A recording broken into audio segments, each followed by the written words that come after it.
It is time for Around the 412 with Smitty and Tyler.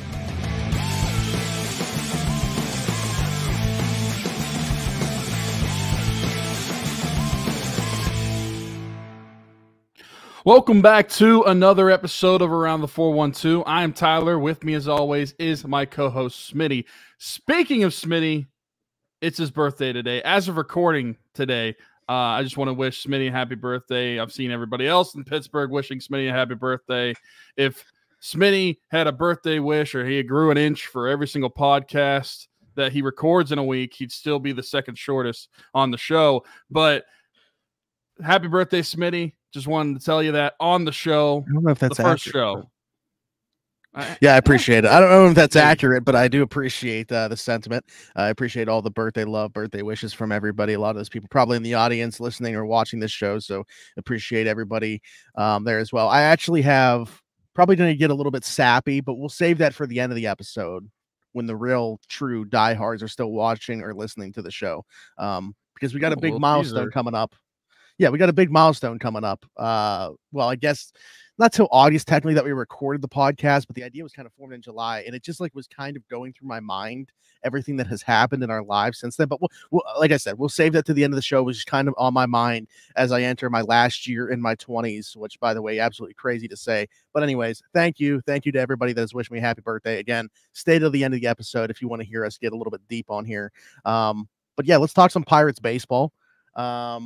The starting pitching continues to be the Pirates starting pitching. And I have a take that I just thought about. And this is probably shared by everybody, but it really came to the forefront for me over this last week, especially because of where the way the standings sit. Every day that passes that the Pirates do not add an impact bat to this lineup is a slap in the face to its starting rotation. They are getting way too good of a performance from their starting pitching. They're still in the thick of things because of that starting pitching. A playoff spot is literally right there for the taking. And by them doing absolutely nothing, not adding an impact bat, not doing anything to the bullpen, which, by the way, we saw a bullpen arm potentially go down today. Hunter Stratton had to call for the trainer and then exited the game. So who knows what's going on there. Every day that this team just does nothing, sits on their hands, it's a slap in the face to Paul Skenes, Jared Jones, Mitch Keller, Bailey Falter. Even, Martin Perez and Quinn Priester have contributed more than a lot of guys up and down this lineup this year. So that's a take that I have coming out of today's game. A loss to the St. Louis Cardinals, losing the final two of that series to drop that series and fall back. After winning game one, they jumped up half game back to the wild card, second place in the division. But again, razor thin margin that we're talking about here. Drop all the way back down to last place in the division now by losing those last two.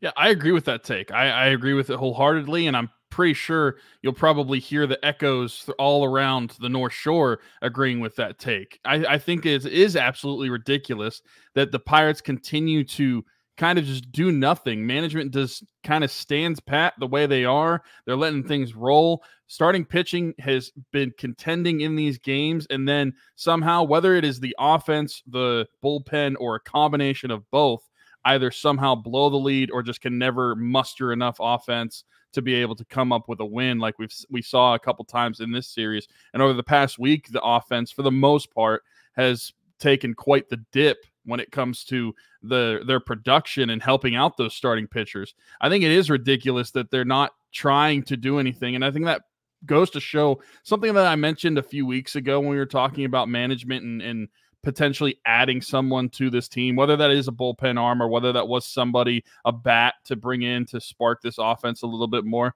You're going to see the mentality and you're going to see the vision of, or lack thereof, I guess I should say, of what Ben Cherington wants to do with this team and where he views this team right now. Because of how thin those margins are, the Pirates are in it, and the Pirates are very clearly in it. We touched on that last week. The division is bad. The closeness to these teams, and not even just the divisional opponents, but just all of the wild card contenders, are just so thin. The Pirates, it's there for their taking. And if the management is going to continue to just stay with what the status quo is of this team right now and not make any adjustments or not make any attempt to change anything outside of the starting pitching, I think it's an absolute travesty, and it's a fireable offense. I don't think that GM Ben Cherington should be back if that is going to be the case, because they need to capitalize on this situation. You are within reach of making the postseason again, which is something I don't think any of us would have even dreamed of anytime soon, because we thought the starting pitching wasn't going to be good. But it turns out the starting pitching is playoff caliber, not just good. They are the type of starting rotation you want to have in the postseason, and the rest of the team is not making the cut. It's absolutely ridiculous. I agree with you 100%. And every single day that Ben Cherington is not going to do anything to improve this team is every single day he should be called for his firing. And here's the other part about this. And I don't know that I ever thought he was going to get a shout out on this podcast, but don't get me wrong. I have no problem giving him a shout out. One of the best Twitter follows in Pittsburgh Pirates space. Steelo City put this take out there. Again, wild that he is getting a shout out on this podcast, but shout out to my guy, Steelo City. With how often, and this isn't a prediction that this is going to happen by any means, but with how common Tommy John surgery has become, they might not be in this position again, having the three guys at the top that they do right now. Yeah, that's true. In one season altogether. Mm-hmm. Who knows how things are going to play out from here? We know that we have them right now. We don't know what's going to happen beyond this season with these guys. You would like to think these guys, are going to be the starting rotation for, who knows, 5+ years. What was Mitch Keller's extension? 5 years? Yeah, so realistically 5 years until Skenes and Jared Jones signed contracts elsewhere or get traded in their last year of control. But yeah, 5 years. You got to throw that in there. Yeah. You would hope that this is the rotation for at least 5 years down the road.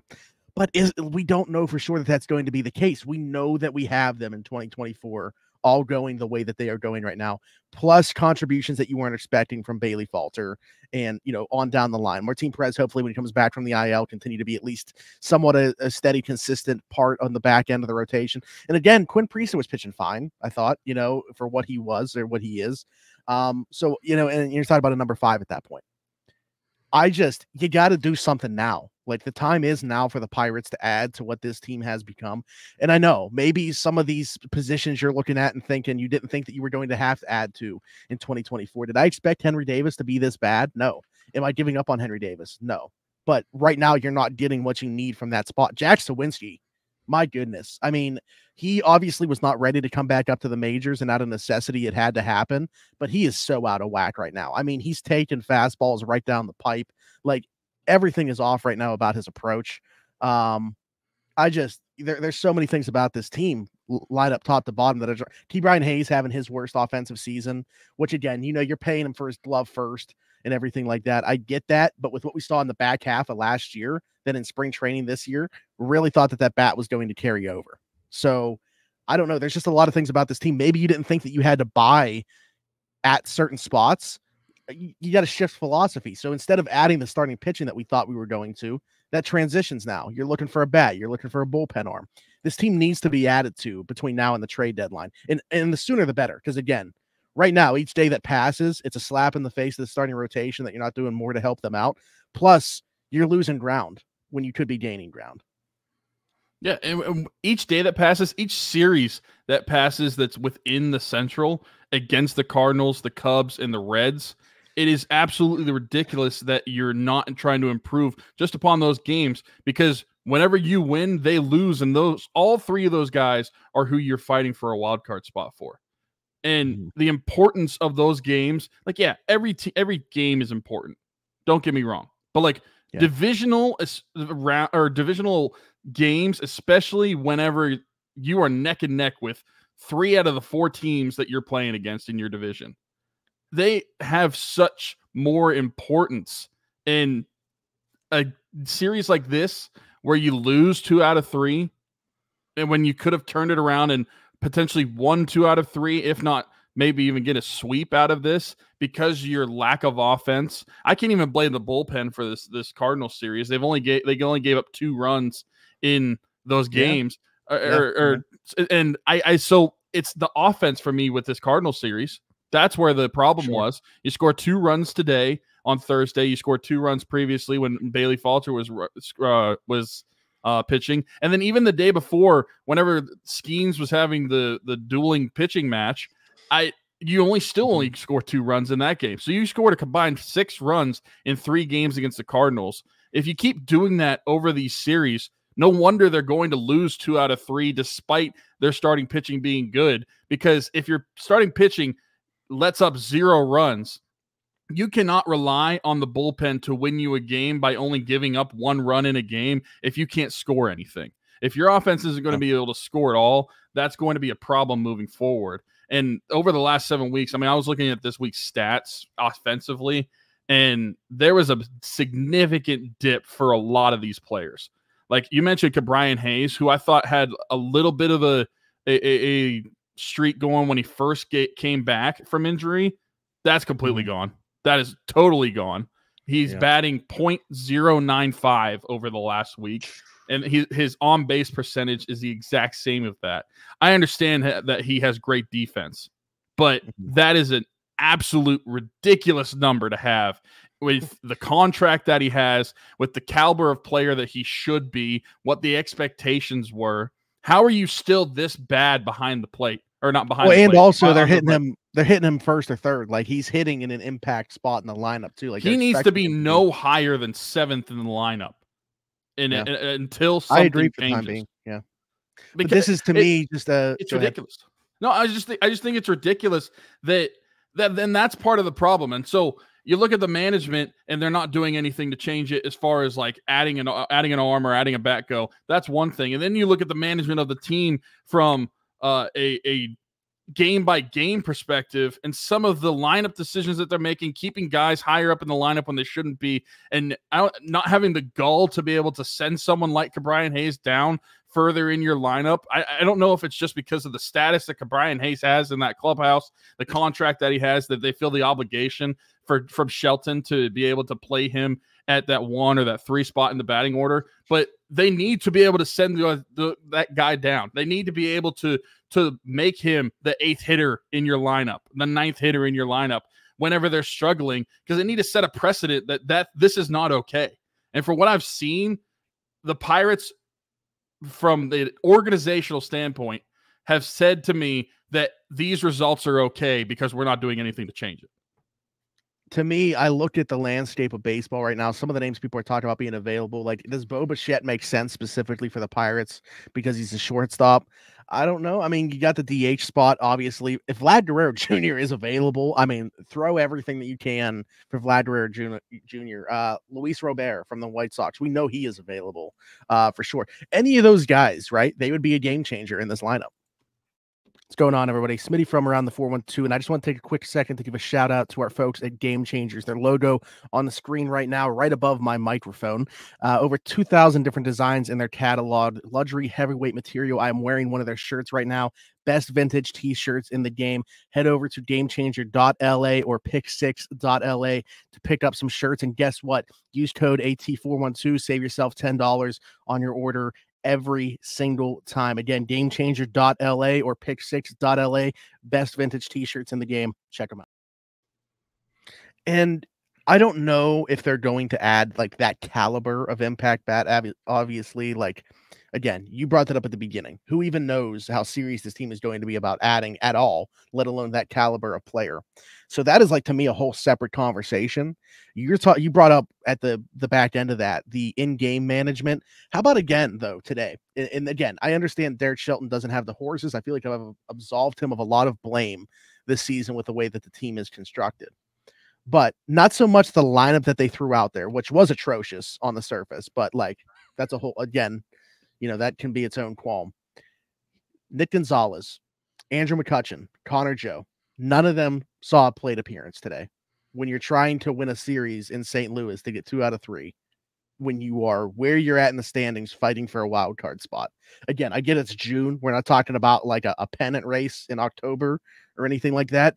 But this is a meaningful game that the Pirates just lost today. They're all meaningful games, but specifically when you're talking about an in-division game like this in St. Louis, like the rubber match of a series, none of those guys were available. Like, what are we doing? I mean, it just very, and I feel like I've absolved him of a lot of blame when it comes to the bullpen specifically, just because I feel like there's not a right button that he can push for the most part.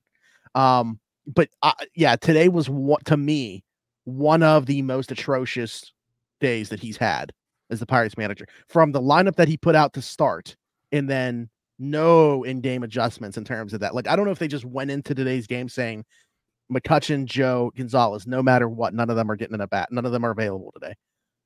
You got to be able to change course from that, though. Even if that's the mindset that you went in with, you're talking about a one-run game. Like, I don't know. I don't know how this played out the way that it did. Again, this is, largely, I do not think that a lot of this falls on Derek Shelton, the state of this team right now. But today, I think a lot of it did. Yeah, there's certain things throughout the season that you can pick out. And I agree with you. I think that you kind of have to remove him from the bullpen as far as like the blame goes, because what is he realistically going to do that's going to improve his bullpen depending on what arms he throws out? I'm like, unless he throws out a Colin Holderman or a David Bednar, or like someone like that, you are kind of getting a wild card with whichever switch he chooses to flick when it comes to calling a guy out of the bullpen. So I agree with you on that point. And today I also agree with you. I'm looking at just this past week's stats. The only questionable one, if you even want to say it's questionable, is Connor Joe. But he's proven that in those spots coming into those games in the past that he has done well in those situations. So, but over the last week, his numbers aren't that great. But the other two, Nick Gonzalez is one of the only other guys that has been hitting consistently well. He's batting .263 over the last week. And McCutchen is batting over 300 the last week at .313. His on-base percentage over the last week has been at .389. How do you not turn to a guy like that in a one-run game against a divisional opponent that I just got done talking about how much more important these types of games are compared to just your regular every single day game? And also, I wasn't sure how many teams it was, but I counted while our Game Changers ad was going, and there are 8 teams that are within 3 games of each other within the wild card conversation in the NL. You have the Padres leading that are a game and a half above the wild card threshold, and then you have 6 teams that are underneath the wild card threshold that are within a game and a half underneath. So you have 8 teams within a 3-game window fighting for spots, 3 of which happen to be your divisional opponents. The fact that you're not putting that type of effort in these games against these divisional teams is just absolutely ridiculous. They need to be better. They need to be better. Not just the players, but the coaching staff needs to be better in these situations like we were just talking about. And Ben Cherington needs to get his head out of you-know-where and do something to improve this team. Because if he stands by and does absolutely nothing, and we get to July and we're not hearing anything going into the trade deadline, that's absolutely ridiculous, and it is a shame. It's a shame. Oh, if they sell, that would be even worse. That would be even worse than doing nothing, because you were right there. At least if you did nothing, you might luck your way into a wild card spot with the way the team's playing right now, because you're still in the mix. If you sell, that is fireable. I'm saying a lot of things are fireable because I want Ben Cherington fired, because I think he does nothing and he hasn't done anything for the past 5 years. And the only thing he's done well is win a few. He won a draft lottery and finished last, so we were able to draft some players really high. That's the only thing going for him, is that we won a draft lottery and drafted Paul Skenes, and now he's the best pitcher in Major League Baseball. But if they do nothing, if they sell, oh my gosh, I don't know how mad I would be. It's just the way the starting pitching is going. How do you not improve this team? How do you not have the awareness to look at the situation around you, look at the teams around you, understand that you have a team that maybe they don't win a series in the playoffs, but they're good enough to get there. They are good enough to get there. And I think that they've proven that, especially with their pitching. If you don't see that, your situational awareness as a GM is out the window, and you just need to go. I mean, we talked about how this guy has been a lousy GM every single place he's been. What is going to be new? I'm ready to move on from Ben Cherington because I'm tired of waiting around for him to actually do something, because all he does is word vomit anytime he's asked about improving this team, and I'm just sick of it. So basically what you're saying is, if you were running the Pirates right now, if you were Bob Nutting, you would cut bait with Ben Cherington. Smitty from around the 412 here, and while I may not have much hair, the hair that I do have will not be cut by anybody besides Keek at Keek's Barbershop. My friend Christian Circle, been with us since day one. Keek's Barbershop, located 401 Burkitch Way, Suite 2 in Beaver, PA. Download the app The Cut, book an appointment with Christian today, or you can do walk-in with Tony or Ashley. But again, Keek's Barbershop, 401 Burkitch Way, Suite 2 in Beaver, PA. Go check them out. Old school vibe in there. Absolutely love it. Cannot recommend them enough. Wouldn't go anywhere else. Maybe I'll see you there. I mean, don't get me wrong. I'm in the same boat with Ben Cherington. I feel like you know that. But the thing is, like, each passing day that we go by and they haven't added to this roster, like, it could be a moot point by the trade deadline. Like, what if this team is so far out of it that then it doesn't make sense to add to it? You know what I mean? Like, so by doing nothing right now, in a month and a half, when we're talking about the trade deadline, maybe we'd be having a different conversation saying, oh, if they add, like, they're stupid because of where the team is at now. That's why I don't think that they can wait until the trade deadline to do it. I agree with you. I don't think they should wait. And if you are a starting pitching, or you're in the starting pitching rotation, you should demand that they do something, because you should be tired of carrying this team on your back for the past 2 months. Because that's what they've had to do to be able to keep them in some of these games, because the offense has struggled and the bullpen was quite literally blowing you games. If the starter doesn't go 6 innings and give up 3 runs or less, it's over. I mean, even if they give up 3 runs and they go 6 innings, we saw in this Cardinals series, it's still over because the offense wasn't able to score. Yeah, but I'm saying, like, it's a guarantee. And it shouldn't be a guarantee. Like, that to me is the ridiculous part about this. Let's get into, we're talking a lot about the trade deadline and everything like that. Doug had a question for us about the trade deadline. Still a long ways away from the trade deadline, but who are some realistic players you can see the Pirates targeting? I'm glad he said realistic in this. Maybe steers the conversation away from some of the names that I threw out at the beginning. I'll be honest, the first one that comes to mind, maybe it's just because I'm a Pirates fan and we're talking about reunions. It seems like Pirates fans are all aboard these things. Does Josh Bell not just make a ton of sense, bringing him back with everything that's gone on at first base this year? And I understand Rowdy Tellez is swinging the bat a little bit better, like, even as a DH option as well. Like, you can put those two in different spots, keep Connor Joe away from first base and strictly just playing in the outfield and doing some different things there. Does he not make a ton of sense to you? I think so. Considering the position, considering the lack of production you've gotten from the position. Although I should say, Rowdy Tellez over the past week has been pretty good. He's been good. He has been seeing the ball. He's been hitting the ball. He's done well. And another guy, by the way, that has made adjustments and credited 2 different people that were not the team's hitting coach, Andy Haynes. He credited his dad and, like, his little league coach for adjustments that he was able to make. What are we doing? Like, how many times are we get to see players make adjustments with people away from the team that are not Andy Haynes? You got like personal hitting coaches, the people that are helping these players get back to their best possible version.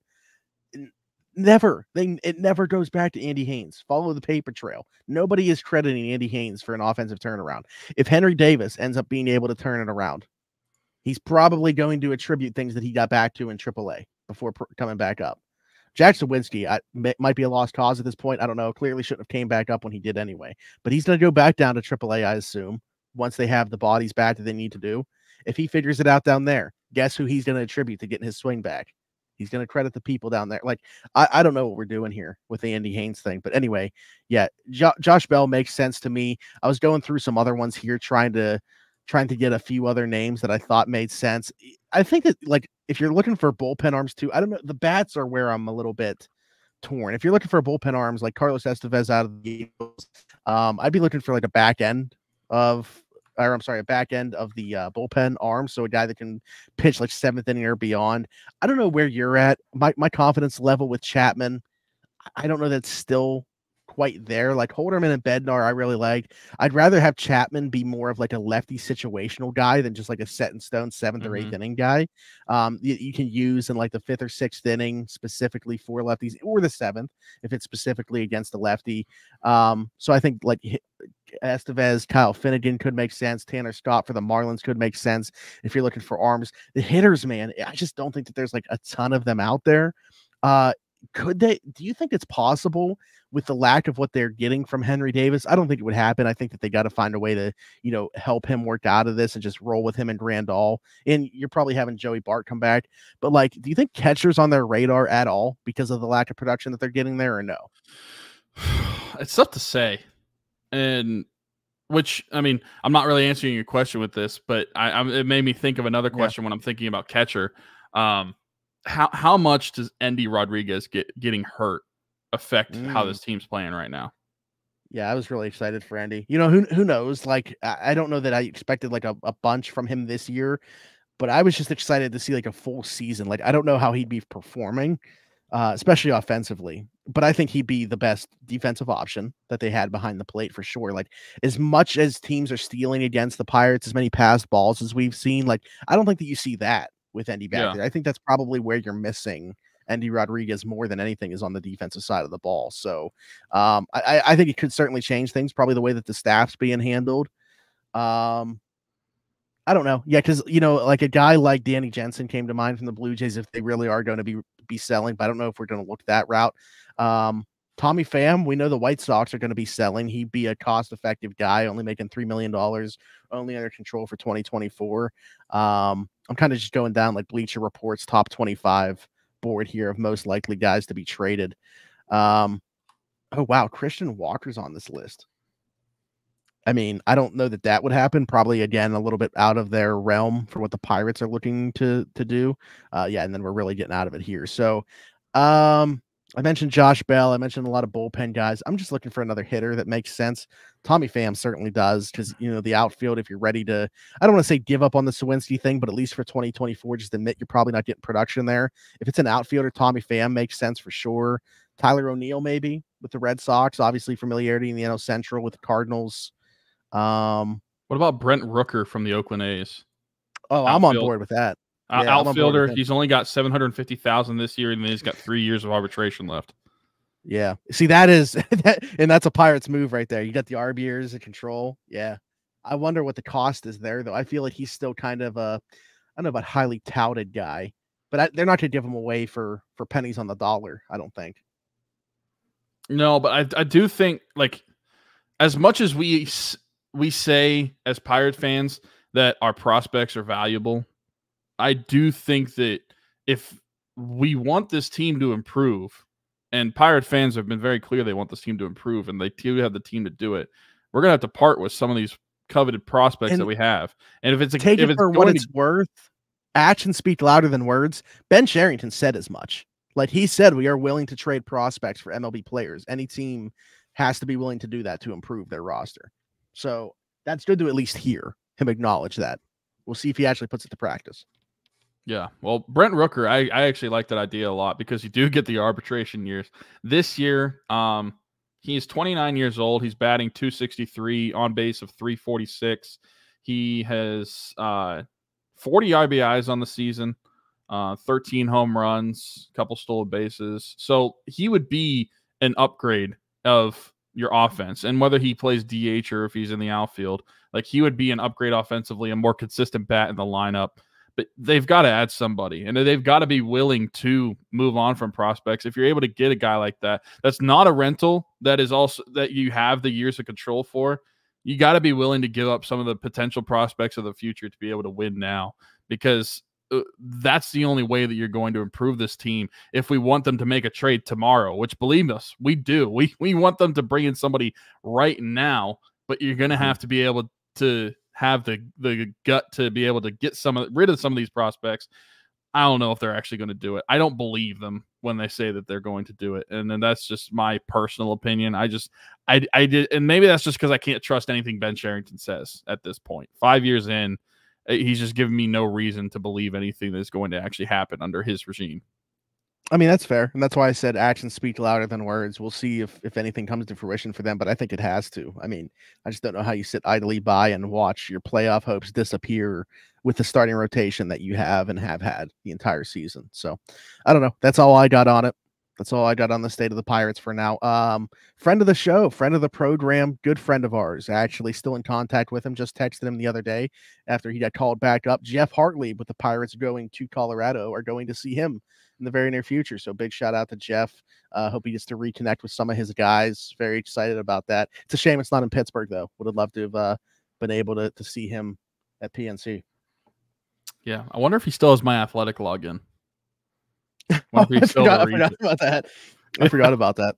Yeah, he logged into My Athletic account to read the article about him. That what was it? Who wrote it? Nesbitt, probably. Nesbitt, I think. Yeah. It wouldn't have been who's the other guy that writes for the Athletic about the Pirates? He blocks me on Twitter, so I don't even remember his name. I can picture him. I can. Picture I know his profile picture, but I can't think of his name. Dang it! I don't know. I don't know either. It's gonna bug me. Just search Pirates beat writers or something. Well, I can just go on the Athletic and look at recent Pirates articles. Rob Beer Temple. Yeah. If you search Pirates beat reporters, Alex Stumpf is the first one that comes up. Shout out, Alex. You're just so you know. So we're giving Alex Stumpf and Stilo City shout outs on this show. Hey, who would have thought? Do you have anything else Pirates wise? No. Win some damn games. Why don't you? They do have let's see. Let's look at their games coming up for this stretch. They're playing at Colorado because you had to save McCutcheon and Nick Gonzalez to play at Colorado. They have a 3-game stretch over Friday, Saturday, and Sunday in the Mile High City, and then they come home. Another divisional series against the Cincinnati Reds, one of those teams you're fighting for a wild card spot for. They have a 3-game series then, so we'll probably be recording next Wednesday. We'll talk to you guys about the Pirates next Thursday because they do have an afternoon game on Wednesday. So they've got 6 games, 3 at Colorado, 3 home against Cincinnati to talk about next week. We talked about it, the importance of these games coming up, these divisional games. Let's see if they change anything. They got to win. Then. They got to win 4 out of those 6. And we talked about that last week too. You just need to keep winning series. You don't need to sweep every single time. But if you keep winning 2 out of 3, 3 out of 4 as the season rolls along, you're going to find yourself in a good position come September. But if you keep going 500 in some of these series or below 500, that's going to be a problem. Like this past week, they went 3-3, which isn't really the worst, but you didn't make up any ground on any of these teams you're fighting spots for. That's the problem you're going to run into. You're going to have to win some of these series eventually to be able to kind of pass these teams and then start to get some gap in between you and the rest of these opponents, specifically those divisional ones, because whenever you win, they lose. It's that much more important. So that's the thing that they need to improve on, not just getting like 4 out of 6 or winning the series, but especially against these divisional teams. You need to win these series because you're fighting 3 of them for those spots. I want to play the ad for Everything Custom Designs, and then, like I said, there was something I wanted to talk about. So we will do that. But new merch, new logo stuff, gonna be popping up. A link will be live this weekend. Everything Custom Designs, couple new designs. Really excited about the revamped circular logo that we came out with. Really like the way that came out, and Haley did that. So excited about that one. But we will post the link, obviously, once it does go live. Go check out Everything Custom Designs. Smitty, take it away. Need a custom t-shirt, hoodie, tumbler? Stop what you're doing. Don't go anywhere else. Check out the link in the description. Everything Custom Designs. Our friend Haley Wagner, small business. She can do all that for you. She even does around the 412 merch, t-shirts, hoodies, long sleeve tees, bunch of different stuff. I even got a tumbler from her as well. So go check out the link in the description. Goes directly to her Facebook page. All of her stuff can be found there. Again, Everything Custom Designs. Haley Wagner. She does great work. Can't recommend her enough. Go check it out. I'm just saying the round logo would look pretty sick on a hat, but we're not going to get that. Well, so not through Haley, but I do have somebody working on some hats as well. Okay. So, but they're to be very exclusive because I'm only getting like 15 to start with, and then we'll go from there and see how many people want them. But I'll ship you one of each of the ones I'm getting. So I'm getting 3 different designs on them. But anyways, that's in the works. Don't even know if I should have said that at this point in time, but we will have hats hopefully in the near future. Anyways, so I was sitting there literally just last night, laying in bed about to fall asleep, thinking about my birthday being today and turning 29, doing the podcast on my birthday, recording it.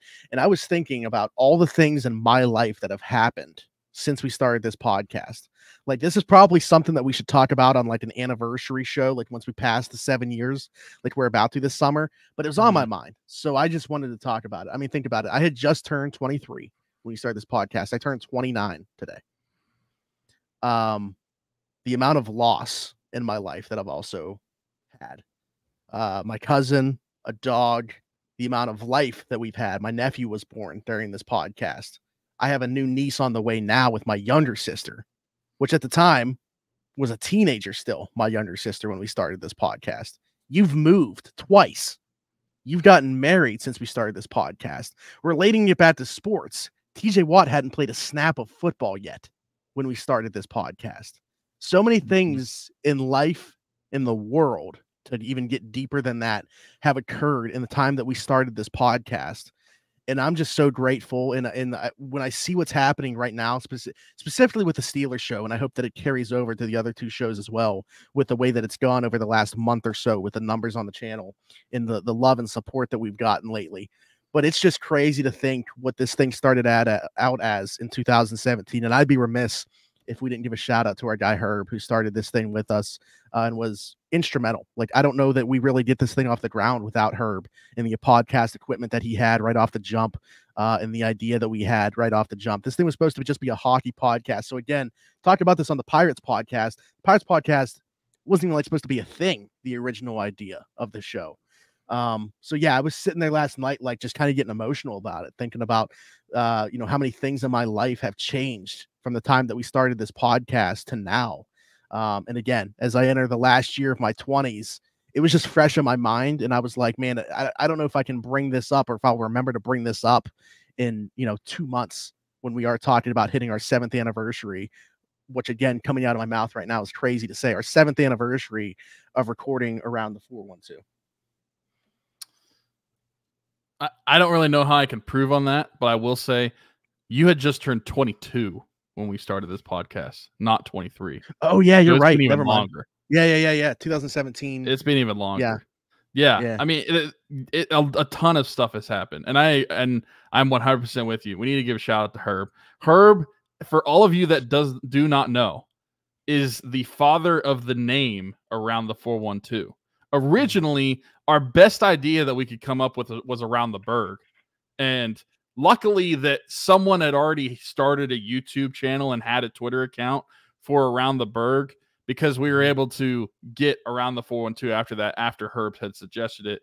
The name stuck, people liked it, and it's just taken off from there. So yeah, Herb, love you, man. Shout out to you for the creation of the name. Shout out to you getting this stuff off, going into your bedroom every single week, driving to your house every single week to record episodes, sometimes on Saturdays, sometimes on Mondays. We had weird schedules back then for when we would record, but I mean, it was quite the journey to see what we've done with it now. And to even go outside of just the podcast itself, what we've done with the Rocker Around the 412 and how that's been able to grow year after year. I mean, there's been so much stuff that has happened because of this show and since this show has started. Like you mentioned, with me, I moved to Utah. I moved to Oklahoma. Hopefully I'll move back to Pittsburgh sometime soon. I got married. There's been so much stuff that has happened since this podcast has started. And what's even crazier, you mentioned that TJ Watt had not played a snap. Mm-hmm. The Penguins had just come off of their second cup of the back-to-back. The Penguins had not been Stanley Cup champions since this podcast has started. They've only won one playoff series since this podcast has started. Maybe I shouldn't say that. Maybe people aren't going to listen anymore. But the fact that it's been that long is just absolutely bonkers to me, that so much time has happened. I mean, we're going to be in our 30s next year doing this same stuff. Who would have thought that we would be there doing that? at that point. I mean, it's awesome. And like you said, seeing the support of everybody, especially on the Steelers show recently, has been very warm and welcoming. And I'm very happy to see that people are enjoying the show and people are enjoying the content that we're putting out there. Because ultimately, like we said when we started this, like we don't really care if anybody listened. We just wanted to put a microphone in front of our mouth. But the fact that people do want to listen to us and do enjoy what we're talking about and what we have to say makes it even better. I want to go through the 2000, since this is the Pirates show, look at the 2017 Pittsburgh Pirates roster. So Clint Hurdle, managed by Clint Hurdle, Francisco Cervelli, Josh Bell, Josh Harrison, Jordy Mercer, David Freese, Starling Marte, Andrew McCutcheon, Gregory Polanco, Adam Frazier, John Jaso, Jose Osuna, Elias Diaz, Chris Stewart, Max Moroff, Sean Rodriguez, Jordan Luplo, Gifton Gope, Alan Hansen, Phil Gosselin, Chris Bostic, Jacob Stallings, Danny Ortiz, John Borman. Those are all the position players that saw time in 2017. Pitching-wise, Garrett Cole, Ivan Nova, Chad Cole, Trevor Williams, Jamison Tyon, Tyler Glasnow, Stephen Brault, Wade LeBlanc. Again, that's basically another shout-out to her, Wade LeBlanc. AJ Schudel, Josh Lindblom, Jan Martinez, Johnny Barbado, Tony Watson, Antonio Bastardo, Angel Sanchez, he who shall not be named, Dovidas Neverauskas. This isn't a real person. Jack Leathersich, Daniel Hudson, George Contos. Yeah. Dan Runzler. Again, don't know that actually happened. Joaquin Benoit, Edgar Santana. Oh, shout out to him. I remember him. And Juan Nicasio. That was the 2017 Pittsburgh Pirates. Which, by the way, lineup-wise, drop them in today and it might be a better lineup. That 2017 team, drop them in right now. Not at their current ages. Literally the 2017 team at their ages then, right now, with this pitching. When you mentioned Francisco Cervelli, it also brought another Pirates memory to me because we've had a few shirts enter the Pirates locker room or the Pirates clubhouse. And one of those shirts was, I remember it was during the 2018 season. So even the season after what you just read, Francisco Cervelli at some point in the summer said in a post-game interview, "We are good." And I was just like, we need to put that on a shirt. I texted Herb in our group chat. He made a design real quick. We threw it up on our Instagram story, tagged Francisco Cervelli. He liked the story. And then we were like, all right, we need to make it a shirt and we're going to contact him. So then I just went back in our DMs and we DM'd him and said, "Hey, Francisco, we would love to send you one of our shirts based off your post-game quote tonight. Would you be interested? We already knew you were good, so we have to let everybody else know." And he said, "Hello, I love to have one and use it every day. But if you can send 25 for all my guys, it's better, or I can buy." I mean, I hope he bought, but he did not. I don't think he bought. He did not. We just wanted pictures, which we did get. Honestly, so. We wanted it in the locker room. But we were able to get that one, the "We Are Good" shirt, into the Pirates clubhouse, and we were also able to get in 2019 when Bryan Reynolds was like arguably going for Rookie of the Year. We had the Reynolds shirt that. Which shout out to Jeff. That probably doesn't happen without Jeff. So another shout out to Jeff Hart. That's true. We got to give a lot of shout outs. Eve O'Neill for the logo.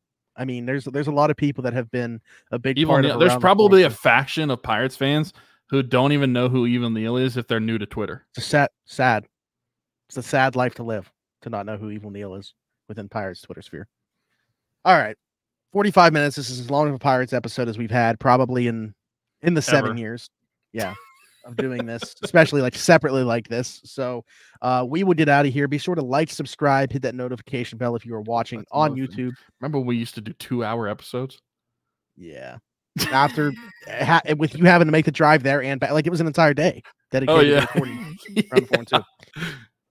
Hit us in the comments, anything that we talked about today, any questions for a future episode, all that good stuff. If you are listening somewhere else, Apple, Spotify, wherever you get your podcast from, search Around the 412, leave us a 5-star review, subscribe over there as well. Follow us everywhere at Around the 412, Twitter/X, Facebook, Instagram, TikTok, all that good stuff. I think that's it. You know where to find us personally. Do so as well there. Ask us questions for next week. All that good stuff. For Smitty, for Tyler, this is the Around the 412 Pirate Show. We'll see you guys next week. Bye-bye.